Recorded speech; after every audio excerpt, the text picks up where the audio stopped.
How to turn off a sprinkler system for winter. A harsh winter freeze could damage your irrigation system and your wallet if not properly drained. You'll want to winterize or drain the components of your irrigation system so no residual water remains. If left untended, water inside the outdoor pipelines might freeze and expand, causing cracks and breaks in the system. Proper shutdown of your sprinkler system will save you money and headaches. Things you'll need: flathead screwdriver. Grasp the lever of the main shutoff valve inside your home and turn it perpendicular to the pipe to shut off the outside water line from the main water supply. If you can't find the main shutoff, locate the pipes on the exterior of your home. The main shutoff valve is located close to these pipes on the other side of the wall. Seat a large bucket just below the main drain valve, which is near on the main shutoff valve. Twist open the drain and allow water to drain into the bucket.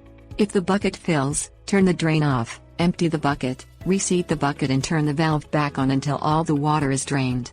Allow the drain to remain open with the bucket underneath for the duration of winter. Insert a flathead screwdriver into the screws of the test cocks on the side of the backflow prevention unit, which connects the main line to the sprinkler system. Twist open the screws until each groove is parallel to the cocks. Leave the test cocks open and allow the water to drain. Move the two backflow prevention ball valves to the open position or parallel to the pipe, not perpendicular.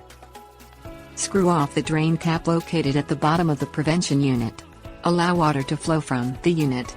Keep the cap in a safe place throughout the winter season. Insert the flathead screwdriver into the screws of the test cocks and twist them to a 45-degree angle after the unit drains.